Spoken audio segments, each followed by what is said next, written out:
지금부터 목요 기도회 함께 시작하겠습니다.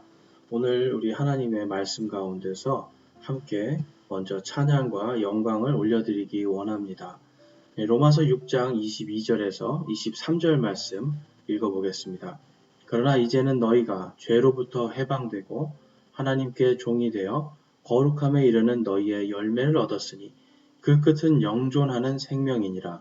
죄의 삭은 사망이나 하나님의 선물은 예수 그리스도 우리 주를 통해 얻는 영원한 생명이니라. 아멘. 오늘 이 시간 우리 하나님의 말씀을 생각하면서 하나님께 영광과 감사의 기도를 먼저 올려드리겠습니다. 우리에게 이 세상에서 가장 귀한 예수 그리스도를 통한 영원한 생명의 선물을 주셨습니다. 함께 말씀을 묵상하면서 기도하는 시간 갖겠습니다. 기도하겠습니다.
이번 시간에는 함께 우리 회개하며 주님께 기도하기를 원합니다. 우리 요한계시록 2장 5절 말씀 읽겠습니다. 그러므로 내가 어디로부터 떨어졌는지 기억하고 회개하여 처음 행위를 하라. 만일 그리하지 아니하고 내가 회개하지 아니하면 내가 속히 내게 가서 내 등잔대를 그것의 자리에서 옮기리라. 아멘. 우리 하나님께서는 언제나 우리가 하나님의 말씀 가운데 살기를 소망하시고요. 이 이스라엘 백성에게도 언제나 너희들이 내 명령들을 지키고 하나님의 말씀을 잘 듣고 그것을 실천할 때 하나님께서는 그들의 하나님이 되어주시고 그들에게 복을 주심을 알 수가 있습니다. 오늘날 우리도 주님 안에서 우리의 마음과 우리의 생각이 하나님으로부터 또한 우리 주 예수 그리스도로부터 떨어져 있다면 이 시간 그것을 회개하고 돌이켜서 우리의 하나님께서 우리와 함께 하심이 떠나가지 않도록 우리가 언제나 주님께서 우리와 함께 계시겠다고 하는 그 약속을 우리가 믿고 이 세상에서 주님과 회개하면서 주님 안에서 우리가 거룩한 삶을 살 수 있기를 함께 기도하는 시간 갖겠습니다. 함께 기도하겠습니다.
이 시간에는 우리 함께 치유의 기도를 하나님께 올려드리기 원합니다.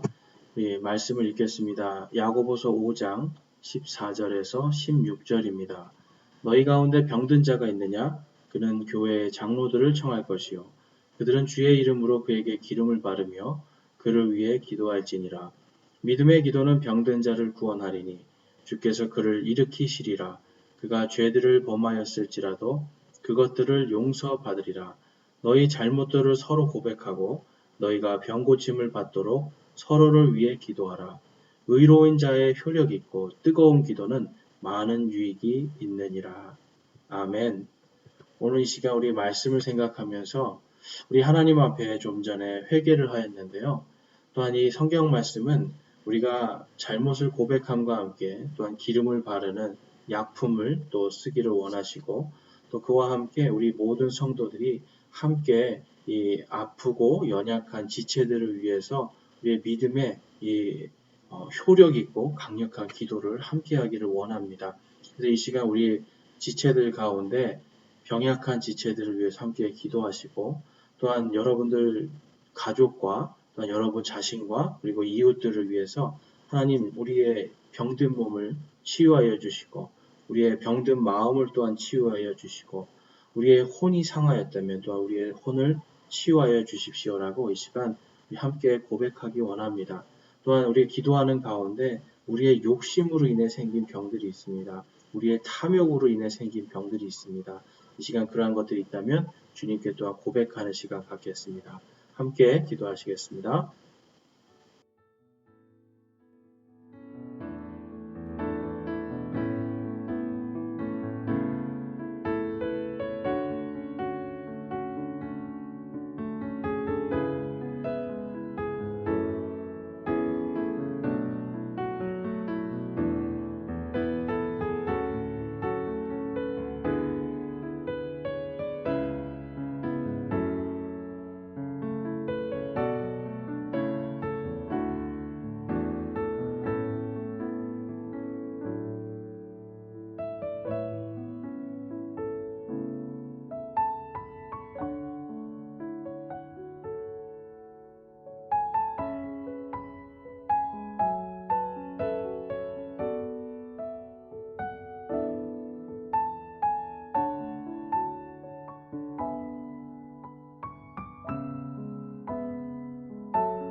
이 시간은 함께 중보 기도하는 시간 갖겠습니다. 하나님의 말씀을 읽겠습니다. 빌립보서 4장 6절에서 7절까지 말씀입니다. 아무것도 염려하지 말고 오직 모든 일에서 기도와 간구로 너희가 요청할 것을 감사와 더불어 하나님께 알리라. 그리하면 모든 이해를 뛰어넘는 하나님의 평강이 그리스도 예수님을 통해 너희 마음과 생각을 지키시리라. 아멘. 오늘 이 시간 하나님의 말씀을 우리 묵상하면서 하나님께서 우리에게 주신 여러 중복의 기도의 제목들을 함께 기도하겠습니다. 또 우리가 이것을 하나님께서 이루어 주실 것을 믿고 감사하면서 기도하겠습니다. 그리고 여기에 있는 지금 이제 기도 제목 말고도 여러분들께서 이 시간 자유롭게 하나님께 간구하면서 기도하기를 원합니다. 오늘도 우리가 함께 나눌 기도 제목은 다음과 같습니다. 먼저 우리 가족과 이웃의 구원을 위하여서 함께 기도하기 원합니다.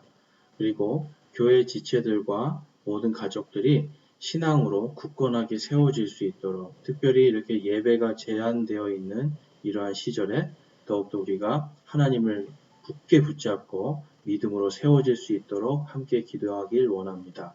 또한 자유로운 예배와 성도의 교제가 다시 회복될 수 있도록 기도해 주시고 또한 코로나로 수고하고 있는 모든 사람들 위해서 기도해 주시며 또한 이 병상의 환자들을 위해서 함께 기도해 주시기 원합니다. 또한 모든 교회들과 선교사들이 코로나로 인해서 사역이 막히지 않도록 하나님께서 그들의 모든 발걸음을 더욱더 안전하고 하나님의 뜻 가운데 인도해 주시길 기도하기 원합니다. 또한 지금 이제 마지막 때가 되다 보니까 교회들이 미혹되는 가운데 있습니다. 특별히 종교통합이나 이러한 포괄적 차별금지법 같은 이러한 것들이 계속해서 교회들을 미혹하고 있습니다. 그래서 교회들이 미혹되지 않고 온전히 오직 주 하나님만 온전히 믿고 따라갈 수 있는 믿음의 교회들이 더욱더 든든하게 세워질 수 있도록 함께 기도해 주시기 원합니다. 기도하겠습니다.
오늘 기도회를 마치면서 제가 대표로 기도하겠습니다. 함께 기도하겠습니다.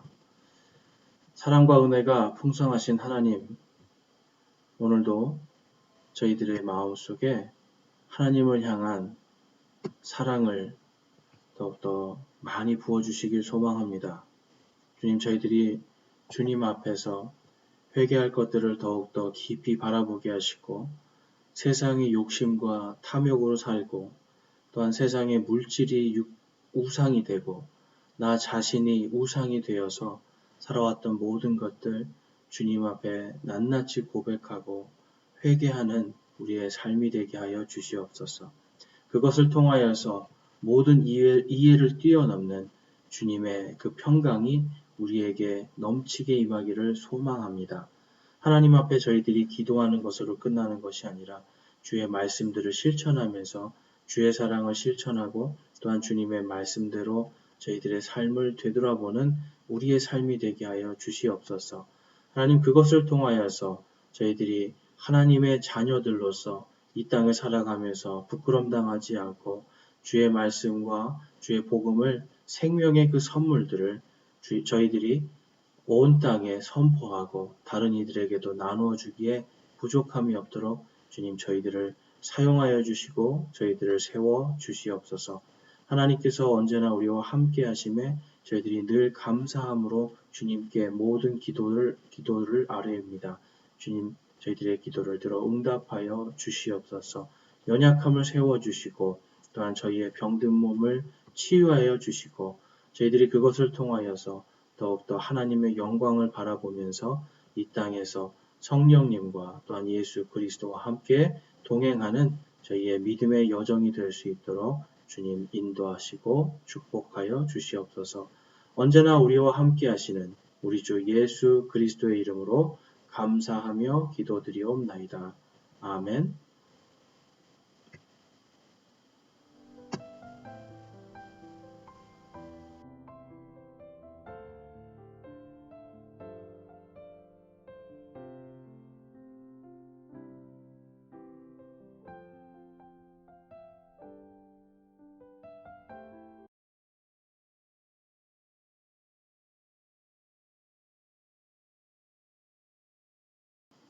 지금부터는 목요 성경 강해 우리 질문과 답변의 시간 함께 갖도록 하겠습니다.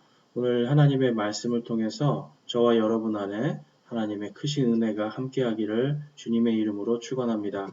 오늘 우리가 함께 볼 하나님의 이 말씀 가운데 많은 분들이 이제 이러한 질문을 해주셔서 우리 함께 나누기 원합니다.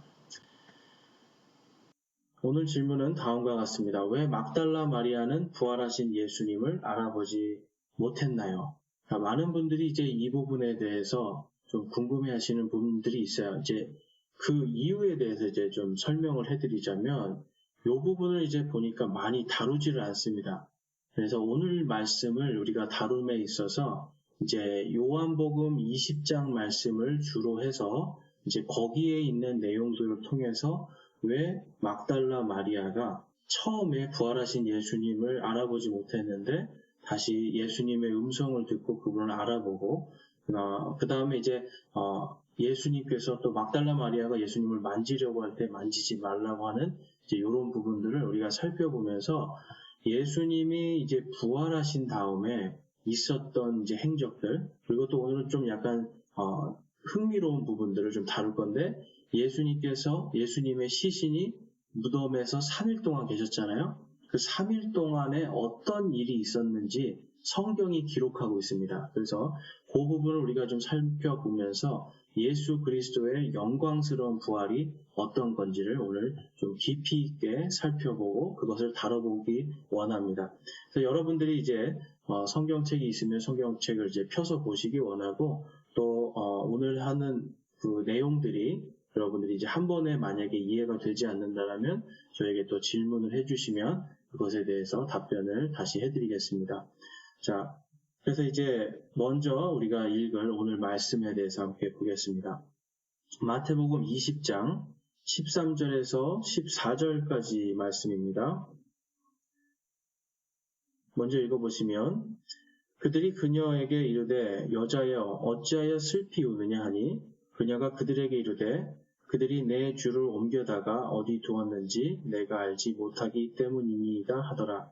그녀가 이렇게 말하고 뒤로 돌이켜 예수님께서 서 계신 것을 보았으나 그분이 예수님이신 줄 알지 못하더라. 아멘. 자, 지금 이제 오늘 질문하신 분처럼 지금 막달라 마리아가 예수님이랑 굉장히 오랜 기간 동안 같이 있었습니다. 그럼에도 불구하고 지금 부활하신 예수님을 알아보지 못하고 있습니다. 그래서 이제 이게 왜 예수님을 알아보지 못했을까라는 질문을 하게 되는데요. 그거에 대한 이제 답변을 제가 드리고자 하는데요. 함께 좀 이렇게 보시면, 다음과 같이 한번 볼 수가 있습니다.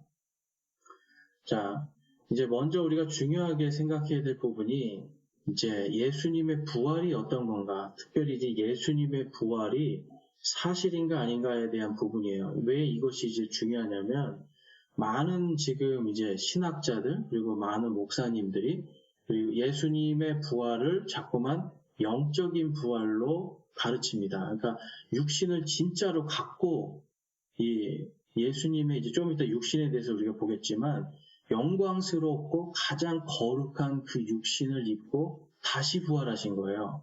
그러니까 이것은 영적인 부활이 아니라 우리 역시도 나중에 예수 그리스도와 함께 그 모습으로 영광스러운 모습으로 부활할 것에 대한 것을 지금 예수님이 보여주고 계시는데 그거에 대해서 이제 많은 분들이 예수님의 부활을 영적인 부활로 자꾸 해석을 하다 보니까 영적인 다양한 해석들이 나옵니다.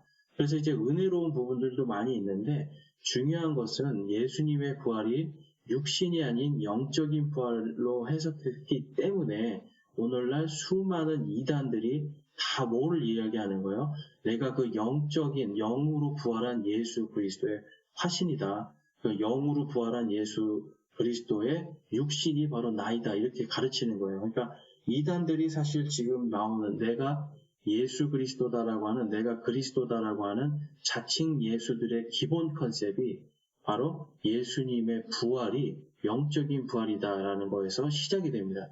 그래서 이제 제가 지난주에도 예수님의 부활을 어떻게 믿을 수 있는가라는 부분을 다루었잖아요. 이제 그거에 대해서 제가 일단 한번 간략하게 좀 복습 겸 이제 요약을 해드리자면 이제 많은 사람들이 신화라는 부분으로 예수님의 부활을 자꾸 이제 하는데 여러분 심지어는 이 독일의 이런 자유주의 신학자들도 예수님의 부활에 대해서 신화임을 밝혀내고자 많이 애를 썼습니다.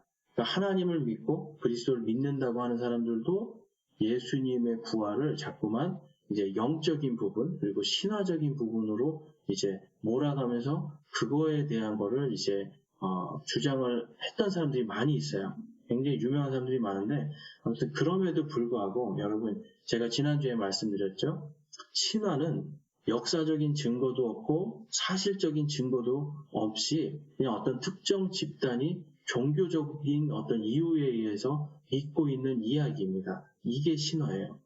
그런데 예수 그리스도의 부활은요. 성경과 역사가 모두 동일하게 일치를 하고 있다는 거예요. 특별히 3일 만에 부활하신 부분, 예수님의 빈 무덤, 시체가 없이 그 빈 무덤이 있었다라는 부분들, 이 모든 것들을 통해서 또한 이 예수 그리스도께서 이제 부활하신 이후에 그 부활을 전한 제자들 그리고 그 교회들을 핍박하고 탄압했던, 죽였던 그러한 정부, 바로 로마 정부, 그리고 또한 이 유대인의 종교 지도자들, 이러한 사람들의 기록에도 이 예수 그리스도께서 육신으로 부활하신 부분에 대한 것이 정확하게 기록되어 있다는 겁니다.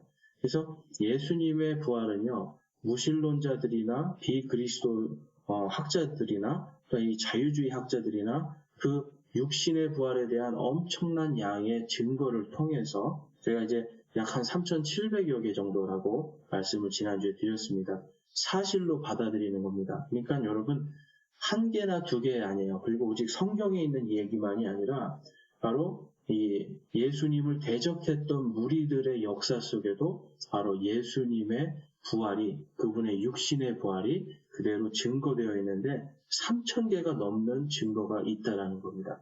그래서 예수 그리스도의 부활은요. 신화가 아니고 이게 사실적인 이야기다라고 사람들이 그 결론을 내렸습니다. 그래서 이제 지난주에도 말씀드린 것처럼 플라비우스 요세푸스라는 사람이 이렇게 이야기를 하죠.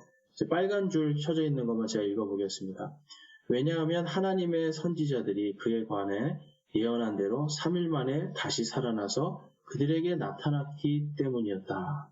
자, 지금 유대인입니다. 이 플라비우스 요세푸스는 전혀 예수님을 믿지 않는 사람이고요. 로마 정부의 입장에서 지금 이때가 언제냐면 이 기록을 할 때가 가장 이 유대인들이 그리스도인들을 핍박하고 또한 로마에서 그리스도인들을 죽이고 하는 이러한 가장 박해가 심했던 그 시절의 시작이었습니다. 그러니까 전혀 그리스도인 편에서 이 글을 쓸 수가 없는데 그럼에도 불구하고 이 사람은 예수 그리스도께서 구약 성경에서 예언한 그대로 3일 만에 다시 살아나셨다라고 기록하고 있는 거예요. 여러분 놀랍지 않습니까? 그 다음에 또 살펴보면 이제 게자 베르메스라는 사람이 있어요. 이 사람은 헝가리계 유대인입니다. 그러니까 전혀 예수님을 믿지 않는 사람이에요. 이 사람도 이제 역사학자인데 유명한 역사학자입니다. 근데 이제 이분이 뭐라고 하냐면 유일한 결론은 우리를 당황하게 만드는 팩트이다. 그것은 예수님께 마지막 경의를 표하려던 여자들을 낙담하게 했던 것은 시체가 아니라 빈 무덤이다. 그러니까 여러분 이 역사학자들은 아는 거예요. 그 역사의 모든 것들을 이제 구체적으로 아시는 이제 이러한 역사학자들은 이게 도저히 이루어질 수 없고 또한 불가능한 일이었는데 여기서 뭐라고 얘기합니까? 당황하게 만드는 팩트, 바로 사실. 이 사실이 무엇인가라는 거에서 바로 예수 그리스도의 빈 무덤, 바로 그분이 육신으로 부활했다는 겁니다. 그러니까 시체가 있고 영이 부활한 게 아니라 그 시체가 없는 빈 무덤이 너무나도 확실한 증거다라고 이렇게 예수님을 믿지 않는 사람들도 증거를 하는 겁니다. 그러니까 이제 이러한 다양한 사실적인 증거들을 통해서 예수님의 부활은, 육신의 부활은 신화가 아니다. 그러니까 당연히 그 신화가 아닌 것을 우리가 봤을 때는 예수님의 부활 이후의 사건들도 마찬가지로 신화가 아니라 이것은 사실로서 우리가 받아들일 수 있다라고 볼 수가 있는 겁니다. 그래서 다른 어떤 것보다도요, 예수님의 부활이 성경 전체가 하나님의 완전한 진리라는 것을 증명해 줍니다. 그것에 대한 것들은 이제 제가 나중에 더욱더 구체적으로 살펴볼 거고요. 그래서 오늘 우리가 이제 이 말씀 속에서 이제 살펴볼 것은 세 가지입니다. 예수님의 부활이 사실이라고 꼭 요한복음 20장의 이러한 난해한 부분도 사실로 받아들여야 하는가? 이 부분이고요. 또 왜 마리아 막달라는 한 번에 예수님을 알아보지 못했는가? 그리고 세 번째는 예수님은 왜 마리아에게 자신을 만지지 말라고 하셨는가? 요 세 가지를 오늘 함께 생각하고 요거에 대해서 함께 질문과 답변을 한번 나누기를 원합니다. 자, 그래서 이제 볼 것은 예수님의 부활이 사실이라고 꼭 요한복음 20장에 있는 이러한 내용들이 사실이라고 받아들여야 하는가라는 부분이에요. 그러니까 요한복음 20장에 보면은 조금 이제 요것을 디테일하게 안으로 깊이 들어가서 요걸 보면 예수님의 부활이 어떤 건지를 이제 알 수가 있는데 대부분은 이것이 그냥 이렇게 대충 넘어갑니다. 그러다 보니까 왜냐하면 이게 조금 어려운 부분이거든요. 그러다 보니까 성도들이 이 부분을 자꾸 이제 놓치기 시작해요. 그러다 보니까 또 이제 예수님이 부활하셨는데 마리아 막달라가 왜 그분을 못 봤는지 이제 이러한 질문들이 생기는 겁니다. 이제 마리아 막달라, 왜 막달라라는 게 막달라 마리아라고 하죠. 이 막달라는 지역의 이름입니다. 당시에 이 마리아는 구약 성경에 미리암이라는 이름이 있어요. 이 아름다운 이름이었기 때문에 이제 이것을 그리스식으로 바꾼 이름이 마리아입니다. 마치 이제 히브리어로 예수님의 이름이 예슈아였는데 이게 그리스어로 예수라고 된 것처럼 마찬가지로 미리암이라는 이름이 마리아라고 하는 그리스식의 이름이 된 거예요. 그러다 보니까 이제 당시에 많은 마리아들이 있었습니다. 그래서 이제 그걸 구별하기 위해서 이 막달라라고 하는 지역을 넣은 거예요. 그래서 유다라는 이름도 굉장히 많았는데 특별히 가룟 유다. 그러니까 이거 뭐냐면 가룟이라고 하는 동네에서 온 유다라는 뜻이잖아요. 그러니까 이제 이러한 부분들 참고하시면 좋겠고요. 그래서 요한복음 이제 20장의 이러한 내용이 과연 사실로 우리가 받아들여야 하는가라는 부분에 대답은 그렇다입니다. 그래서 왜 그러냐면 예수님의 부활, 이거는 사람이요, 이 땅에 수많은 종교들이 있습니다. 수많은 종교들, 종파들 이거를 다 떠나서 오직 죽은 사람이 다시 예언한 대로 성경 기록대로 모든 것을 성취하면서 부활했다라고 하는 이런 것은 단 하나도 등장하지 않습니다. 그렇기 때문에 예수님의 부활이라고 하는 죽은 자가 3일 만에 다시 살아나신, 그것도 구약 성경에 벌써 1000년 전에 기록되어 있던 내용들이 하나하나 다 그대로 이루어져서 그대로 부활했다라고 하는 사실이 바로 성경 기록이 하나님의 완전한 진리다라고 할 수 있는 결정적인 증거가 됩니다. 그렇기 때문에 우리는 요한복음 20장에 있는 난해한 이러한 부분들도 바로 신화가 아니라 하나님의 진리의 말씀이다라고 받아들일 수가 있는 겁니다. 이 부분은 이제 이 다음에 순차적으로 제가 하나씩 풀어가겠습니다.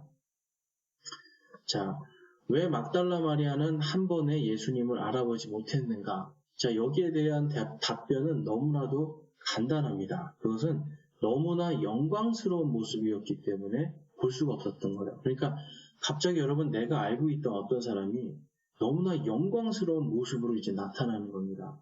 너무나 아름다운 모습으로 나타나면 그 사람을 한 번에 알아볼 수가 없잖아요. 그런데 음성을 들으면 이 사람이 누군데? 라고 하면서 다시 보게 되고, 그러다 보면 알아보게 되는 거잖아요. 마찬가지예요. 이 막달라 마리아도 예수님의 너무나 영광스럽고 거룩한 모습을 보니까 그분이 자신이 3년 동안 따라다녔던 그 예수님인 것을 알아보지 못했던 거예요. 그래서 예수님의 이 영광스러운 모습 때문에 알아보지 못한 부분을 오늘 이제 살펴보기 원합니다.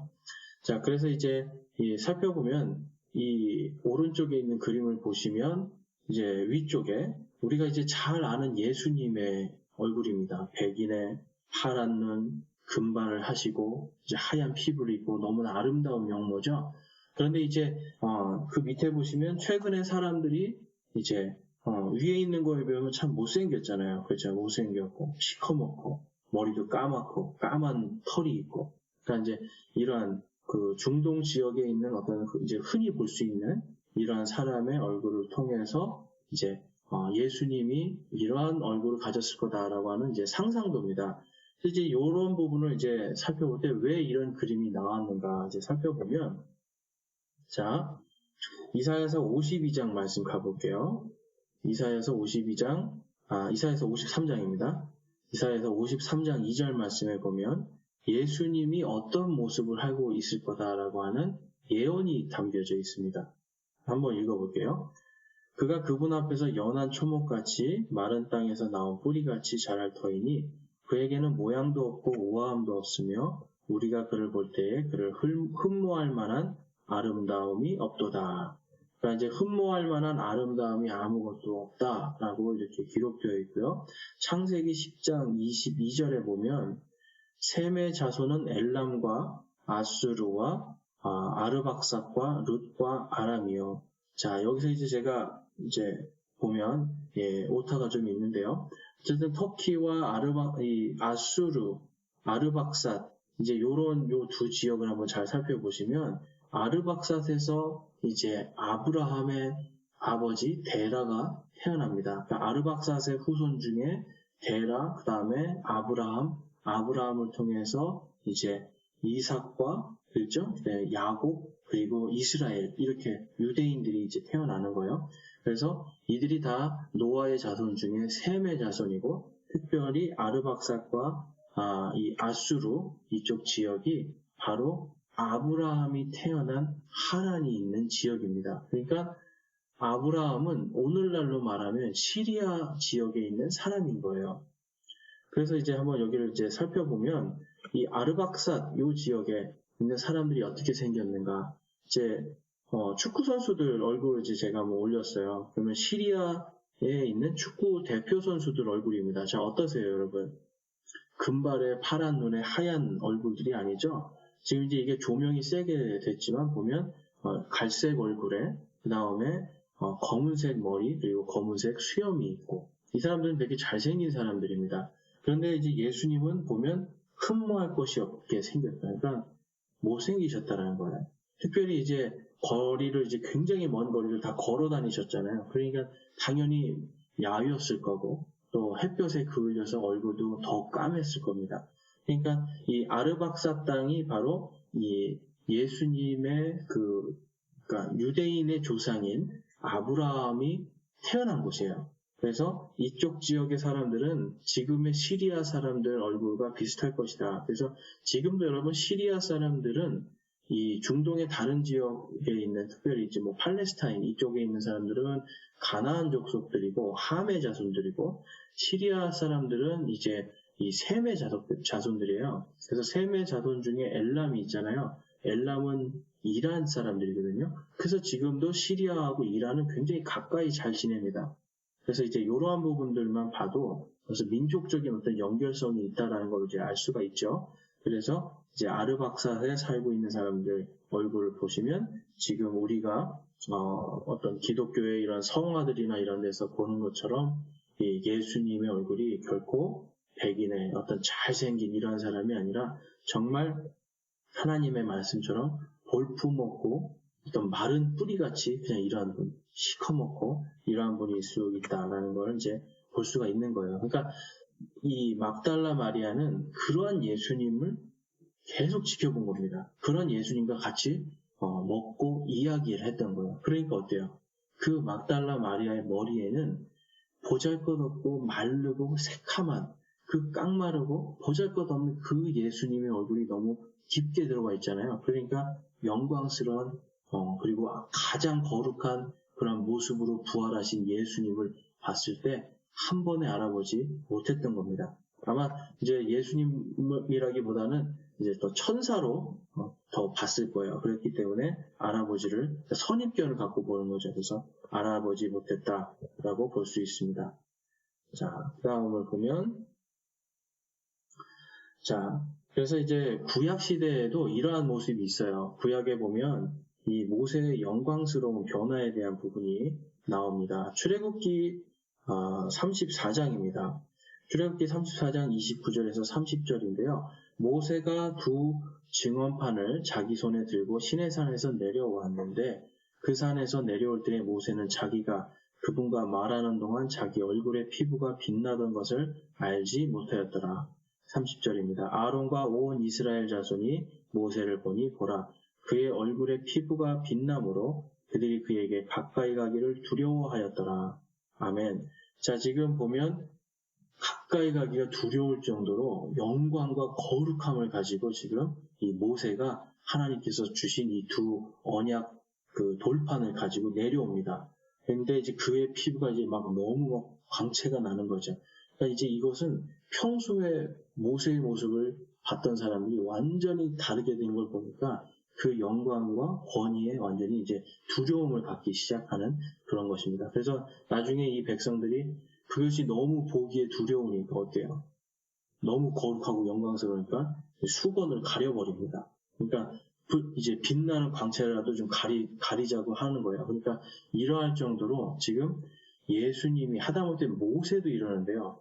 지금 부활하신 하나님이신 바로 예수님의 얼굴은 얼마나 더 엄청난 영광과 거룩함이 있었겠습니까? 그 다음에 이제 살펴보면 예수님이 이제 실제로 한번 영광스러운 모습을 또 이 요한 그리고 베드로 야고보에게 보여주신 게 있어요. 자, 마태복음 17장 1절에서 3절 말씀에 가보면 엿새 뒤에 예수님께서 베드로와 야고보와 그의 형제 요한을 데리고 따로 높은 산에 올라가사 그들 앞에서 모습이 변하심에 그분의 얼굴이 해같이 빛나고 그분의 옷이 빛같이 희게 되더라. 보라 모세와 엘리야가 그분과 이야기하는 것이 그들에게 보이거늘. 자, 여기서 보면 예수님이 어떤 모습으로 변하셨다고 그러죠? 얼굴이 해같이 빛난다. 여러분 태양을 똑바로 바라보실 수 있어요? 없죠.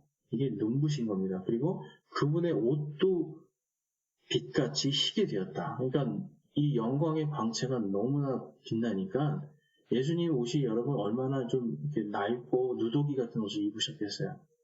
보잘것없는 그런 옷을 입었어요. 평범한. 그런데 이 안에 있는 광채가 너무 강하니까 이것이 빛나게 하얗게 보이는 거죠. 근데 이제 거기에 보면 모세하고 엘리야도 있잖아요. 그렇죠? 빛나는 광채를 가졌던 모세. 그러니까 지금 예수님이 자신의 제자들에게 이 하나님의 아들이 얼마나 영광스러운 모습으로 다시 오실 건가에 대한 걸 지금 한번 보여주시는 거예요.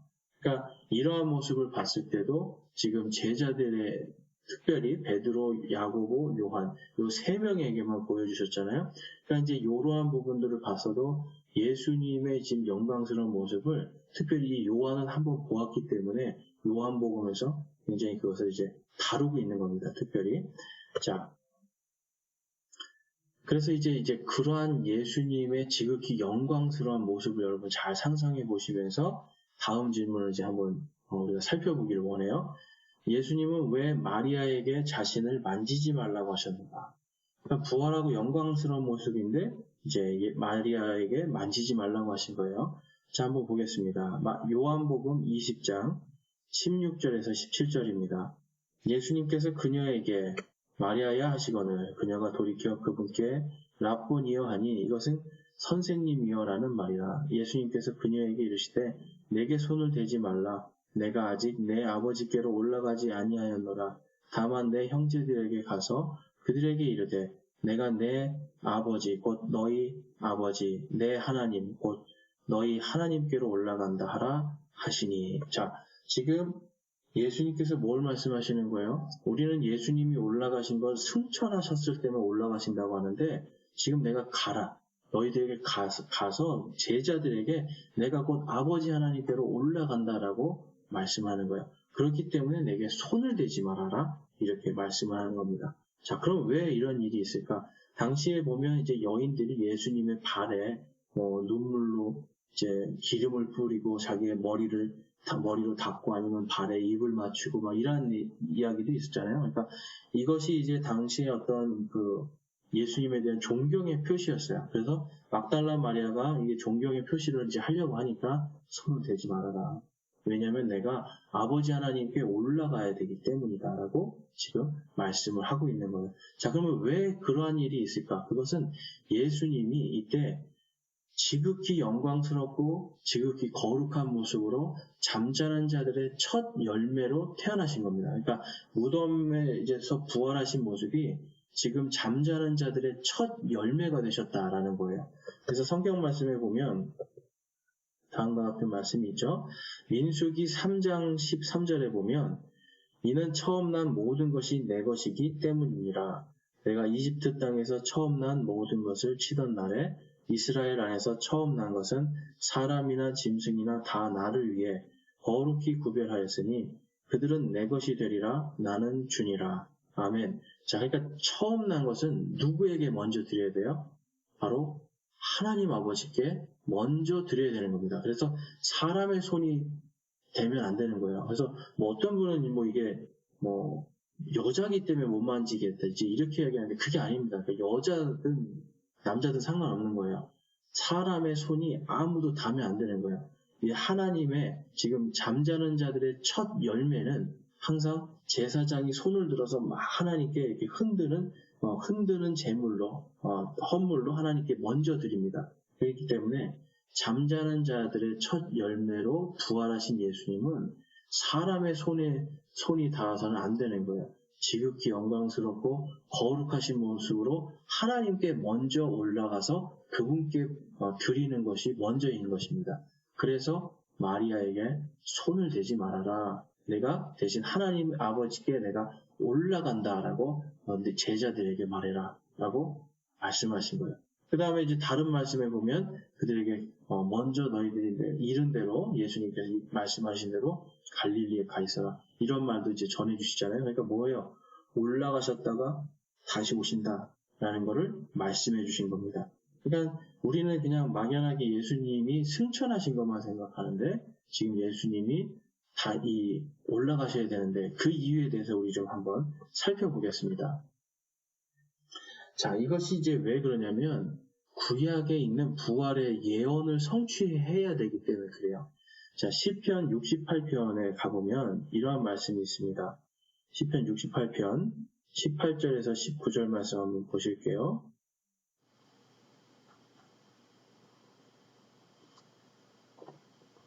자, 68편 18절에서 19절입니다. 주께서 높은 곳으로 가시며 포로로 잡힌 자들을 포로로 이끄시고 사람들을 위하여 선물들을 받으시되 참으로 거역하는 자들을 위해서도 받으셨사오니 이것은 주 하나님께서 그들 가운데 거하려 하심이니이다.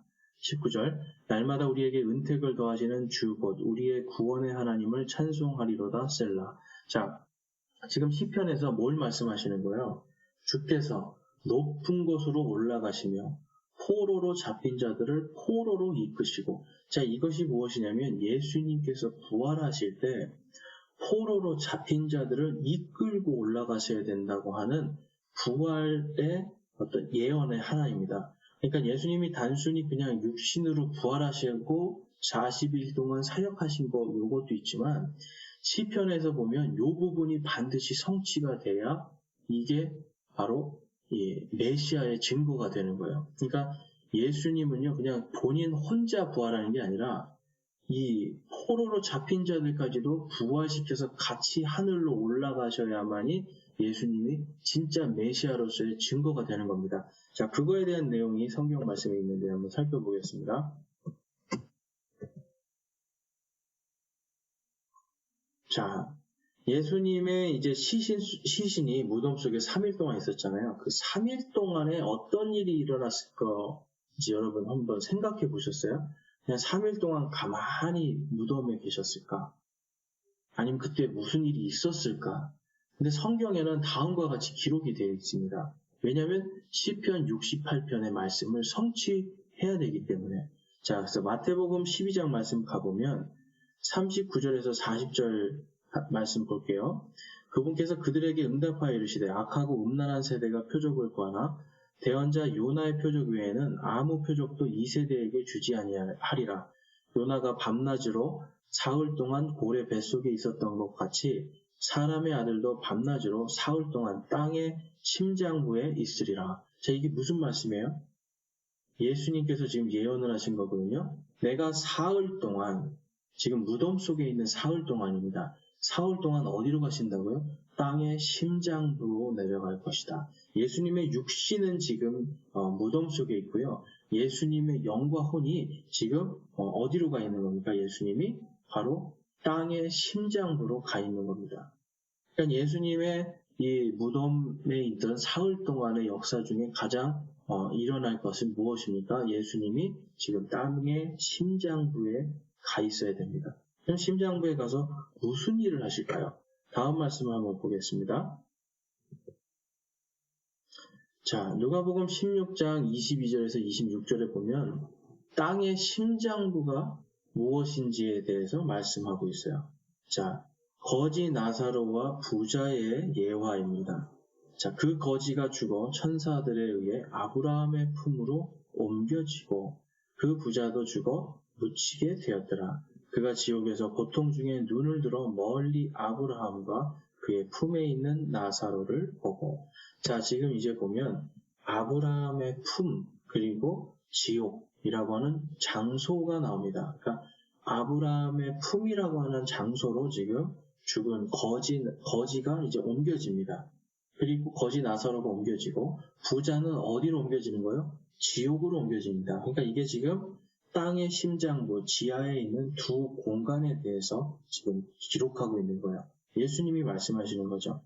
자, 그래서 이제 이 부자가 이렇게 이야기하죠. 너무 고통스러우니까 아버지 아브라함이여 내게 긍휼을 베푸사 나사로를 보내어 그가 그의 손가락 끝에 물을 찍어 내 혀를 서늘하게 하도록 하소서. 내가 이 불꽃 가운데서 고통을 받나이다 하거늘. 26절에 이 모든 것 외에도 우리와 너희 사이에는 큰 구렁텅이가 놓여 있어 여기서 너희에게 건너가려 하는 자들이 갈 수 없고 거기서 오려 하는 자들도 우리에게 건너올 수 없느니라 하니. 자, 이게 뭐냐면 이 신약 성경의 요한계시록에 가보면 이 바닥 없는 큰 구덩이가 나옵니다. 이제 옛날 성경에는 무저갱이라고 하죠. 이게 바로 큰 구덩이가 너희와 우리 사이에 놓여 있어서 너희가 이쪽으로 건너올 수도 없고 우리도 그쪽으로 건너갈 수 없다. 그러니까 이 두 개의 공간이 있다는 것이 지금 성경에서 말씀하고 있는 거예요. 그래서 성경에서는 지금 지옥이라고 하는 이 형벌을 받는 곳, 지옥이 있고요. 지하에 한 곳이 있고 그 다음에 이 구약의 성경, 여기서 보면 아브라함이잖아요. 아브라함이 나오잖아요. 아담부터 지금 예수님의 십자가 이전까지 바로 이 구약 시대에 죽었던 유대인들, 그리고 하나님을 믿었던, 욥 같은 사람은 유대인이 아니잖아요. 그러한 사람들, 하나님을 믿었던 사람들, 창조주 하나님을 믿었던 사람들이 전부 다 지하에 있는 바로 이 아브라함의 품이라고 하는 이 낙원 속에 있는 것입니다. 그러니까 이것이 1차적으로 봤을 때는, 이제 전체적으로 봤을 때는 성경에는 이것이 하나의 지옥의 모습이고, 거기에 형벌을 받는 불지옥이 있고, 그 다음에 하나님께서 잠시 구약시대의 성도들을 예비해 두셨던 낙원이라고 하는, 아브라함의 품이라고 하는 낙원이 있었다. 이렇게 볼 수가 있는 거예요. 그래서 거기에서 지금 이 나사로가 있는 걸 우리가 볼 수가 있잖아요. 그래서 이제 그 다음 말씀에 보면 예수님께서 십자가에서 이러한 말씀을 하십니다. 돌아가시기 전에 예수님이 이제 오른편에 있는 강도가 예수님을 주님으로 고백하죠. 그랬더니 이제 예수님이 이렇게 말씀하시는 거예요. 예수님께 이르되 주여 주께서 주의 왕국으로 들어오실 때에 나를 기억하옵소서 하매 예수님께서 그에게 이르시되 진실로 내가 내게 이르노니 오늘 내가 나와 함께 낙원에 있으리라 하시니라. 자, 이 낙원에 있으리라 하시니라. 예수님이 십자가에서 돌아가시고 3일 동안 어디로 가신다고 아까 말씀하셨어요? 땅의 심장부에 가서 심장부로 내려간 거예요. 그러니까 이 오른편 강도는 지금 구원을 받고 믿음으로 구원을 받고 예수님과 어디로 간 겁니까? 땅의 심장부에 있는 낙원으로 가는 겁니다. 그러니까 그 낙원에는 지금 아브라함도 있고 나사로도 있고 십자가 이전에 있던 지금 구약 시대에 죽은 많은 성도들이 있는 거예요. 그래서 거기를 낙원이라고 부르고 또한 아브라함의 품이라고도 부르는 겁니다. 그러니까 3일 동안 지금 예수님은 땅의 심장부에 가서 그곳에서 예수님의 부활과 구원에 대한 걸 선포하시는 거예요.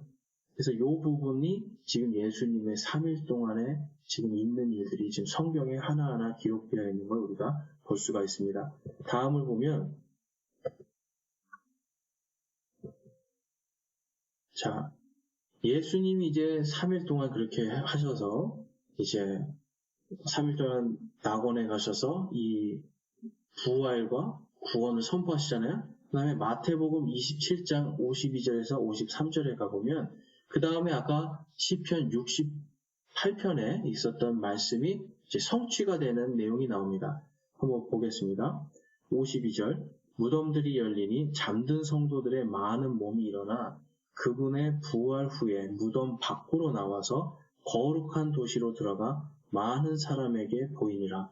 예수님이 부활하셨을 때 무덤들이 다 터졌습니다.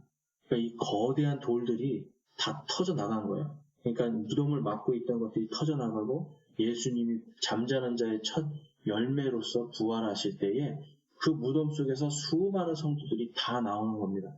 그러니까 땅에서 지금 잠깐 있었던 이 포로와 같았던 낙원에 있던 이 성도들이 무덤들이 열리니까 다 터져 나와서 그들이 부활한 몸으로 일어나는 겁니다. 그리고 어디로 들어갑니까? 바로 거룩한 도시로 가서 자신을 보이는 겁니다.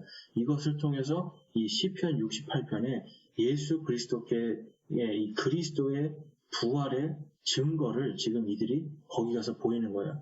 당시에 예루살렘에 수십만 명의 사람들이 살고 있었잖아요. 그들에게 지금 내가 이렇게 부활했다라는 걸 가서 보이는 겁니다. 그러니까 이러한 것들이 지금 성경의 기록에 이제 사실로서 기록되어 있고 역사적인 그러한 사실적 증거들이 있기 때문에 지금 예수님은 구약 성경의 부활, 단순히 그냥 혼자 부활한 것뿐만 아니라 포로들을 이끄시고 하늘로 올라가셔야 되는 것까지 지금 성취하시는 거예요. 그래서 지금 가장 지극히 영광스럽고 거룩한 모습으로 있기 때문에 막달라 마리아가 그분을 알아보지도 못했고 또 그분을 만질 수도 없고 지금 예수님은 이 낙원에 있던 모든 포로와 같았던 구약 시대의 성도들을 낙원에서 다 부활시켜서 이제 하나님 아버지께로 올라갔다 오는 그 역사가 일어나야 되는 겁니다. 이제 그 말씀이 에베소서에 있어요. 에베소서 4장 8절에서 10절에 가보면 그러므로 그분께서 이르시기를 그분께서 높은 곳으로 올라가실 때에 포로로 잡힌 자들을 사로잡아 이끄시고 사람들에게 선물을 주셨도다 하시느니라. 자, 어떠세요? 여기서 이 선물은 영원한 생명입니다. 부활이죠. 그러니까 지금 에베소서에서 사도 바울이 예수님의 부활에 대해서 그냥 단순히 본인만 부활하신 것이 아니라 무슨 일이 일어난 겁니까? 높은 곳으로 올라가실 때 포로로 사로잡힌 아까 그 낙원석에 있었던 아브라함, 나사로, 그리고 예수님 십자가의 오른편에 있었던 강도, 뭐 이러한 그리고 다윗, 이런 수많은 구약시대의 성도들을 다 부활시켜서 지금 예루살렘에 가서 보이게 하고 그 다음에 어디로 갑니까? 하나님 아버지께로 이끌어 올라가셨다는 걸 지금 말씀하고 있어요. 그 다음에 9절 말씀해 보면 이 9절은 가로가 쳐 있죠. 9절과 10절은 가로입니다. 이건 뭐냐면 8절에 대한 거에 대한 보충 설명이에요. 그래서 이제 그분께서 올라가셨은즉 그것은 곧 그분께서 또한 먼저 땅의 더 낮은 부분으로 내려가신 것이 아니면 무엇이냐? 내려가신 그분께서 또한 모든 하늘들보다 훨씬 위로 올라가신 바로 그분이시니 이것은 그분께서 모든 것을 충만하게 하려 하심이라. 아멘. 지금 모든 것을 충만하게 하신 예수님이 땅의 더 중심부, 더 아래, 땅보다 더 아래에 있는 땅의 중심부로 내려가셨다. 설명해 주는 거야, 더욱더. 그리고 그분이 하늘보다 더 위에 있는 하나님의 왕국으로 그들을 이끌고 올라가셨다라는 걸 지금 사도 바울이 이렇게 설명을 해주고 있는 겁니다. 그러니까 예수님이 지금 3일 동안 무덤에서 있었던 일들, 그리고 지금 이제 부활하셔서 지극히 영광스럽고 거룩한 모습으로 이제 하나님 아버지께 드려져야 되는 이러한 모습을 한번 상상해 보세요. 그러니까 이러한 모든 것들이 지금 하나님의 구약에 기록되어 있는 이 말씀이 그대로 성취가 되는 모습을 볼 수가 있습니다. 예수님은요, 여러분, 태어나고, 그 다음에 그 생애, 그리고 모습, 그리고 십자가에 달려 돌아가실 때 배신당하는 모습, 그리고 그분의 옷을 밑에 있는 군사들이 찢어서, 제비를 뽑아서 가져가는 모습, 부활, 창에 찔리는 모습, 손에 못이 박히는 모습, 아무튼, 부활부터 해서 지금 이 잠깐 땅에 있는 이 포로들을 다 이끌고 올라갔다 내려오시는 이러한 것들 모든 것 말하기가 참 힘들 정도로 그 모든 것을 다 예언된 것을 성취하시는 겁니다. 그러니까 여러분 이것을 확실하게 성취하신 분이 예수님이라는 거. 그렇기 때문에 성경은 우리에게 그분이 바로 하나님이심을 분명하게 보여주고 있습니다. 자, 그래서 요한복음 20장 19절에서 20절 말씀에 이제 가보면 그 예수님께서 하늘로 올라가셨다 내려오시고 어떻게 되는 거예요? 그 뒤 같은 날, 곧 주의 첫날, 순식간에 갔다 오시는 겁니다. 저녁 때에 제자들이 유대인들을 두려워하여 모인 곳에 문들을 닫았는데 예수님께서 오셔서 한가운데 서서 그들에게 이르시되 너희에게 평강이 있을지어다. 20절에 보면 자기의 두 손과 자기의 옆구리를 그들에게 보이시니 이제는 왜 보이시는 거예요? 만져보라는 거죠. 아까는 하나님께 드려져야 되기 때문에 만지지 말라는 거고 이제는 하나님께 드려지고 다시 오셨기 때문에 만져보라는 거예요. 그래서 27절에 가보면 도마에게 이렇게 말씀하시죠. 내 손가락을 이리 내밀고 내 두 손을 보며 또 내 손을 이리 내밀어 내 옆구리에 넣으라. 그리고 믿음이 없는 자가 되지 말고 믿는 자가 되라 하시니. 그러니까 여러분 이제는 막 만지라는 겁니다. 만져서 의심하지 말고 내가 이 육신을 가지고 정말 육신을 가지고 이렇게 부활한 걸 너는 이제 의심하지 말고 믿고 내가 정말 믿는 자가 되라. 만져서 의심하지 말고 만져서 믿는 자가 되라라고 말씀하시는 거예요. 그러니까 이제 예수님의 지극히 영광스럽고 거룩한 모습을 하나님께 드리고 오셨기 때문에 그 다음부터는 제자들이 마음껏 예수님과 안을 수도 있고 그분의 볼에 입 맞출 수 있고 이러한 일이 생기게 된 겁니다. 자, 그래서 이제 오늘 말씀에 오늘 질문에 대한 결론을 우리가 살펴보면 결국은 마리아 막달라는 예수님의 지극히 영광스럽고 거룩하게 빛나는 이 부활의 모습을 전혀 상상도 해보지 못했기 때문에 처음에 그분을 알아볼 수 없었다는 겁니다. 그리고 예수님은 잠자는 자들의 첫 열매로서 부활하셔서 구약의 성도들을 아브라함의 품이라고 하는 지하의 낙원에서 다 부활시키시고 하늘로 이끌고 올라가셔서 구약의 부활에 대한 모든 예언을 완벽하게 성취하신 걸 볼 수가 있습니다. 그러니까 여러분, 요한복음 20장에 있는 내용이 난해한 것이 아니라 성경에 이미 다 있는 내용들입니다. 성경을 하나하나 우리가 잘 살펴보면 그 내용을 이해할 수가 있습니다. 충분히. 그래서 모든 답은 여러분 성경에 있습니다. 오늘 예수님의 부활, 그리고 예수님이 무덤 속에서 3일 동안 계실 때에 어떤 일이 있었는가를 성경으로 우리 살펴보았고요. 또한 이 예수님이 지극히 영광스럽고 거룩한 모습으로 부활하신 걸 보았습니다. 여러분, 예수님이 우리에게도 동일하게 그 부활, 예수님이 영광스럽고 거룩한 그 부활을 약속하셨어요. 우리가 잠자는 자들로서, 우리가 이제 데살로니가전서 4장에 가보면 거기에 보면 죽은 자들이 일어나고 살아있는 우리도 다 부활의 몸으로 예수님의 영광스럽고 지극히 거룩한 몸으로 다 부활을 합니다. 그 다음에 어떻게 돼야 될까요? 이 부활한 몸들은 바로 하나님께 먼저, 하나님 아버지께 올려드려야 되는 거예요. 그래서 야고보서에 보면 우리들이 바로 구원받은 자들이 첫 열매의 종류들이다라고 기록하고 있어요. 그러니까 우리도 부활한 다음에는 이 땅에서 돌아다니는 게 아니라 부활한 다음에 어떻게 되는 겁니까? 바로 하나님께로 먼저 올라가서 드려져야 되는 겁니다. 이제 그것을 이제 성경에 이제 많은 사람들이 휴거라고 하고 성경에 보면 채어 올라간다라고 기록하고 있어요. 우리에게도 예수 그리스도의 영광스럽고 거룩한 부활이 지금 기다리고 있습니다. 지금 우리의 삶의 소망은 어디에 있습니까? 우리가 받을 영광과 거룩함의 부활에 있습니까? 아니면 이 땅에서 지금 육신을 가지고 사는 나의 정욕과 욕심들에 있습니까? 여러분, 우리가 주님의 영광스럽고 거룩한 부활을 소망하면서 산 소망으로 이번 한 주도 그리고 앞으로도 주님 안에서 모든 것을 주님께 맡기면서 부활의 기쁨으로 살아가시기를 주님의 이름으로 축원합니다.